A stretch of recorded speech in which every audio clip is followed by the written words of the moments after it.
In this episode of Behind the Curtain, do you remember what it was like to be 13? From being the new kid in town to crushing on your best friend and all the awkward moments in between. Playhouse Stage Company is speaking to our teenage souls with 13 the Musical, which is currently playing at Cohoes Music Hall.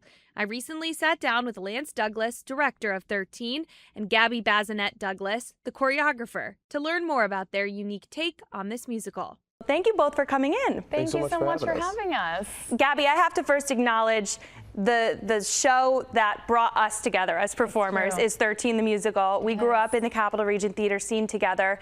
What does it mean to you to be on the other side of the artistic team this time around? It's so cool, honestly. Like, I remember the times of like us being in 13 and just like our Capital District like community doing 13 at that time, and it was so iconic for us and so fun, and it is really cool to kind of like get to turn things around and put my kind of spin and vision on things on this cast of 13, because I just remember being in their shoes, and I hope they're having as much fun as we definitely did. I'm sure they are, and I noticed that you're taking a Y2K kind of spin on the story, which is a very universal story about being in middle school and the changes that come with it.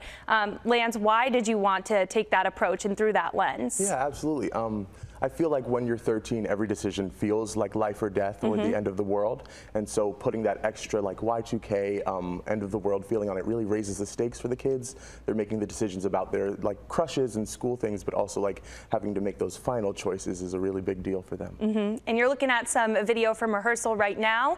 I believe that was from Opportunity, right? Yes. The cheerleading number. So much great dancing and music in this show. Really perfect for the whole family, but especially for young teens who are just getting exposed to theater.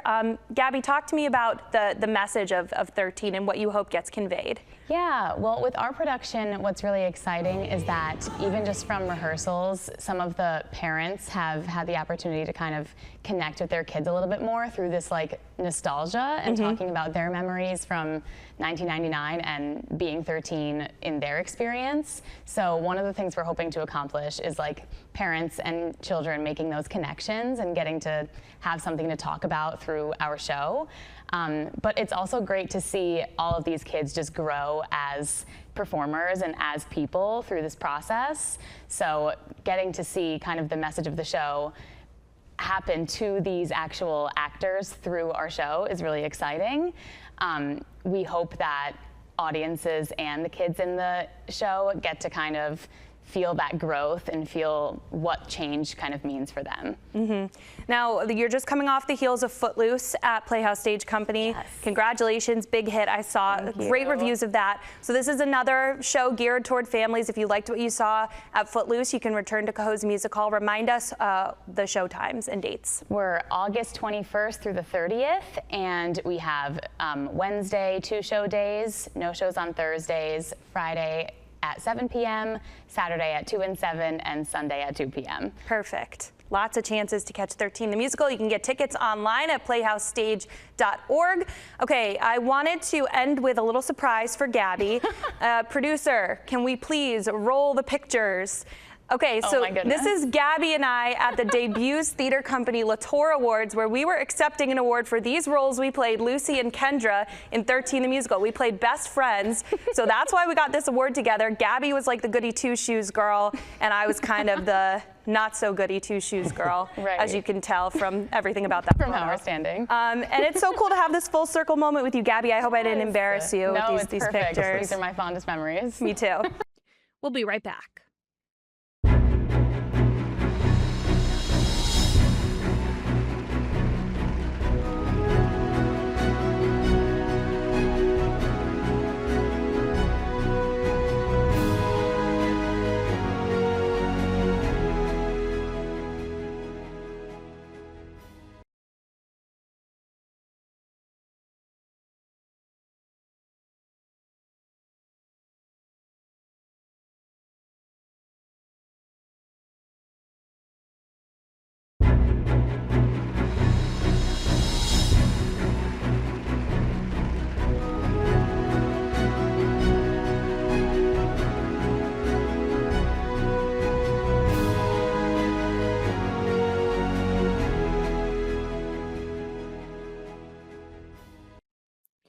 Welcome back to Behind the Curtain. Here's a look at some upcoming performances in the Capital Region. You Can't Stop the Beat at Mackayden Theater. Hairspray takes the stage in Chatham from August 27th through September 6th. Go back in time to 1962 Baltimore, where Tracy Turnblad chases her dream to appear on The Corny Collins Show and goes from social outcast to sudden star. Also at Mackayden on September 2nd and 4th, experience the sparkle and show-stopping magic of Broadway's most unforgettable era with Showstoppers, The Golden Years. The performance captures the charm and elegance of mid-century Broadway, featuring your favorite Mackayden performers. At Capitol Repertory Theater in Albany, The Last American Newspaper runs from September 25th through October 18th. The play is described as an urgent dispatch from the journalists on the front line between facts and fake news. Adapted from a memoir about the Post-Star, a small-town upstate newspaper with big ambitions, it's part docudrama, part intimate character study. Looking ahead to January at the Rep, the Black Theater Troupe of upstate New York is putting on its second-ever musical. The Color Purple runs January 28th through February 7th. Based on Alice Walker's 1982 novel of the same name, the show follows a teenage African-American through a string of unfortunate events in which she learns that the most important thing is that she is a survivor and that no matter what happens to her, she is still here. Schenectady Light Opera Company will present A Chorus Line in the new year. It's a thrilling, intimate musical where dancers lay bare their hopes, fears, and personal histories. As they fight for one of the coveted spots on the line, they reveal the heart behind every step. The show runs January 15th through 24th of 2027. We'll be right back.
At Harbinger Theater, rehearsals are underway for The Counter, a play by Megan Kennedy about an unlikely friendship that develops between a lonely waitress, Katie, and a regular customer, Paul, a retired firefighter, at a small-town diner in upstate New York.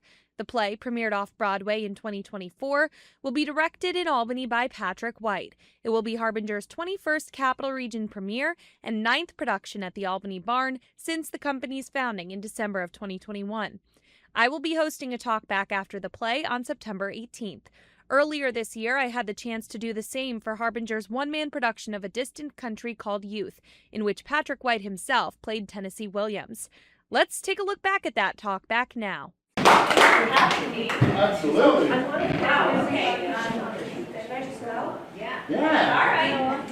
If you haven't met me or, watched the news lately, my name is Giuliana. I work at WTEN. I'm part of the morning team Monday through Fridays, and I have a show on our streaming app called Behind the Curtain that I entirely produce and put together myself every single week, and it's all about the local theater scene. And Patrick White was kind enough to stop by a few weeks ago and talk about A Distant Country Called Youth. And we were able to sort of preview all of the work that was going into this behind the scenes and sort of how it fits into the broader landscape of the arts in the capital region. We saw the Assemblyman stop by at the beginning, which was a nice treat, just kind of highlighting the need and the desire for funding for local arts, and just happy to see that the community is thriving with a different kind of show that you know is something that sets it apart from some other local theater companies, I think, of late. A one-man show, which you can believe that I'm speechless. I don't know how you did it. I don't know how you memorized.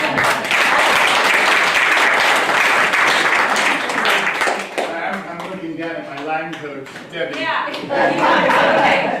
So I want to start down the line and just kind of have everybody introduce themselves and their role in the production, just so that we can establish that first.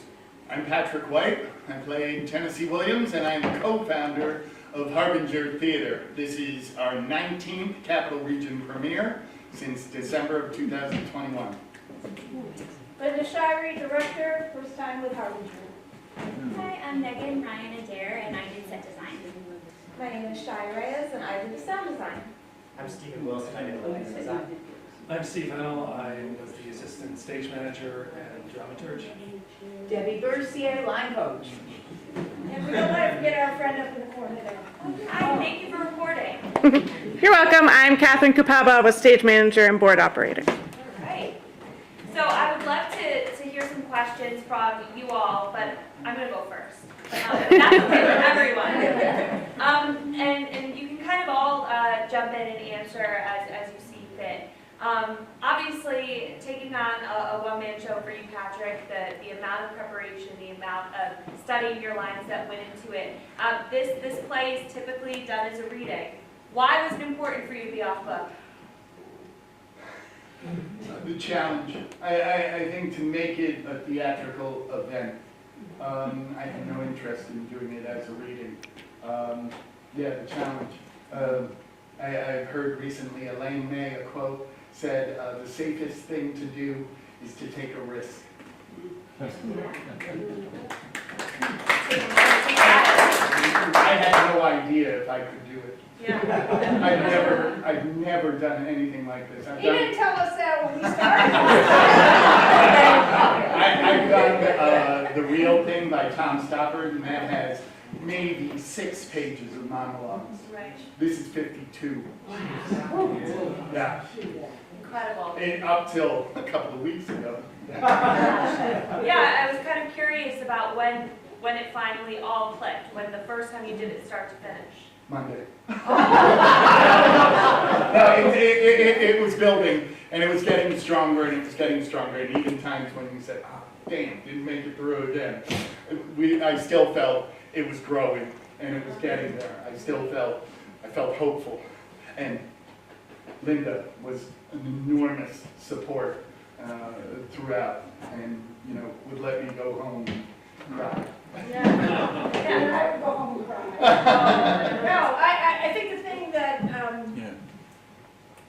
we kept, this is a team that kept saying, no, Patrick, we know where you're going, we know where you're headed, we see it, he couldn't see it. And, we would go home and say, he's like 75% there. He's 85% there. And he was like 95% there, 2 weeks before we got to opening. And you also have to remember that we did not rehearse in this space. We rehearsed in a space in Rensselaer that's just a rectangle. So to take him from there, bring him here like this past Sunday, and have him make the adaptation to this place, unbelievable. So outside of him memorizing the lines, which was just a small part of it, he had to come here and put the whole thing together here as well. And I look at him like, there's no one else I know that could have done this. Yeah, and you talked about bringing it here and being in this new environment, and I can't help but look around at the incredible set design. Kudos.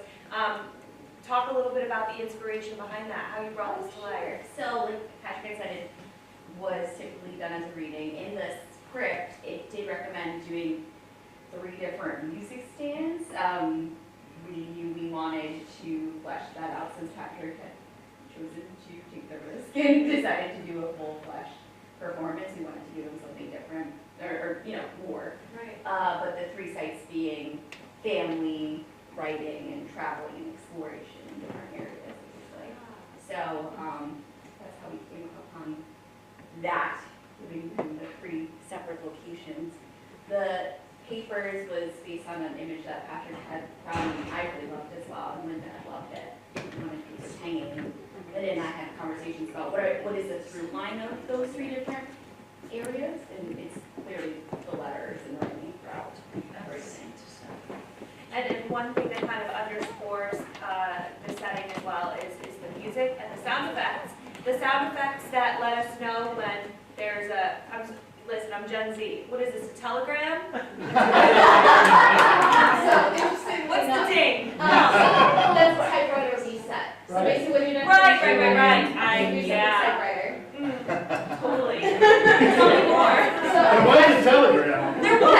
Interestingly enough, what's called the telegram itself, that was actual Morse code, and that was exactly what the letter that he was seeing. All right. So during all that Morse was actually, I went in to try to translate it and everything, to actually do the exact letter in the background of that telegram. And I want to talk about the lighting as well. There was so much happening that kind of let us know that we were feeling something different, that we were located somewhere different. Talk to me about that. Yeah, I mean, there's such a great variety of the letters between him being, very business-like and interacting with business partners, and then getting very philosophical, and it was fun to try to, just put him out and color out in the ether in those letters, and then work around it in the other ones. I want to also note, Patrick, your posture, the way you moved about the stage, as we saw Tennessee moving through different parts of his life, that was evident to me sitting here in the audience, and I think also the venue that we're in, being so up close and personal, brought something special to us, being able to dissect that and really take a good hard look at you and the way that you were moving. Talk to me about how you came into that physicality and going from 17 to 25 and so on.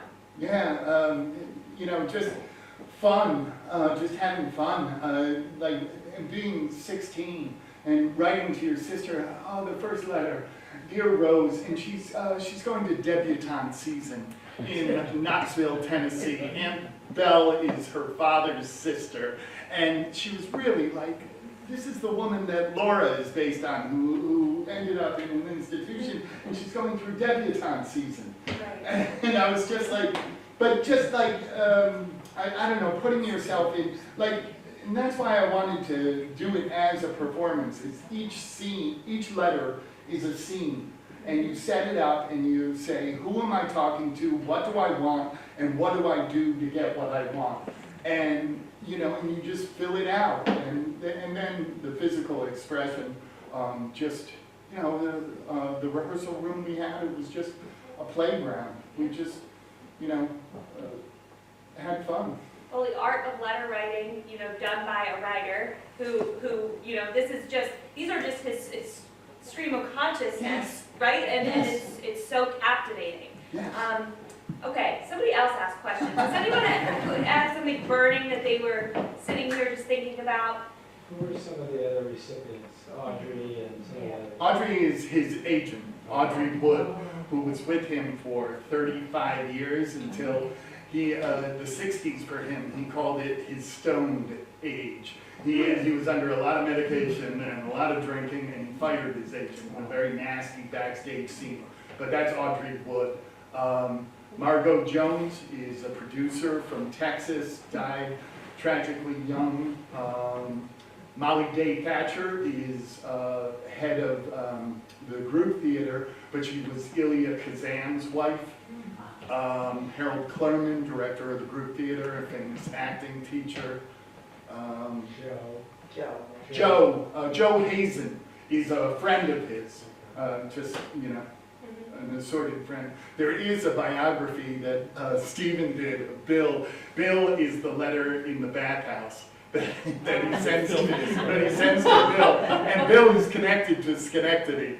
That's right. Yeah, he was. He was born here, and he actually had a great connection to the Beat poetry movement. He was good friends with Jack Kerouac, And he himself had a very tragic end in a subway accident. When he died, the beat community just really felt that loss, and some people credit it with kind of the end of that community. People just drifted apart. In a lot of ways, he was their he was their nexus point. He was the socialite that brought them all together to all the big parties.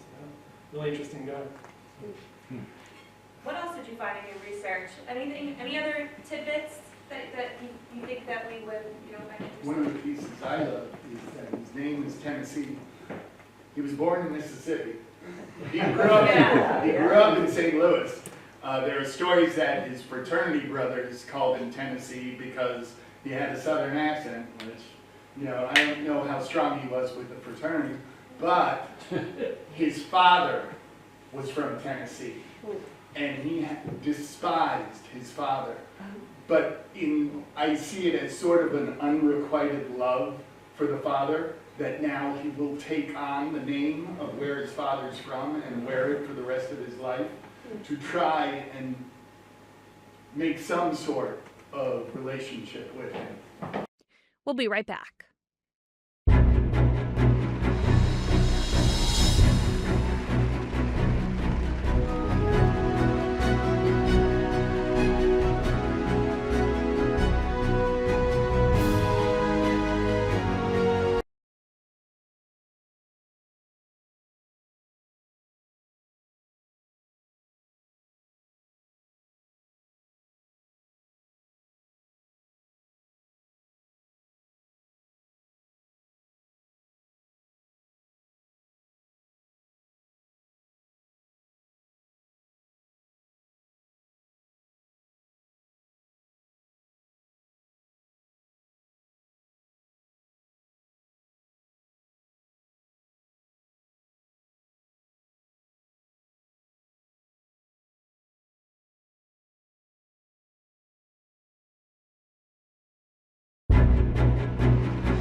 Welcome back to Behind the Curtain. Oh my God, you guys. Legally Blonde the Musical will be coming to Schenectady in 2027. Based on its namesake novel and film, the musical follows Elle Woods, a bubbly and confident UCLA sorority sister who enrolls in Harvard Law in an attempt to win her ex-boyfriend back. But instead of getting the guy, the blonde-haired, pink-loving icon defies everyone's expectations by not only becoming the brightest student in the room, but also winning a murder trial. Legally Blonde the Musical has been nominated for numerous accolades, including 7 Tony Awards. It will take the main stage at Proctor's Theater for 3 performances on March 12th and March 13th of 2027. Tickets are on sale now on the Proctor's Theater website. To check out more performances coming to the Capital Region, you can go to news10.com and click on the Concerts and Performances category under the Community tab. And as always, keep it here with Behind the Curtain every week to stay informed about the local theater scene. If you have a story idea for Behind the Curtain, email me, gbruno@news10.com. See you next week.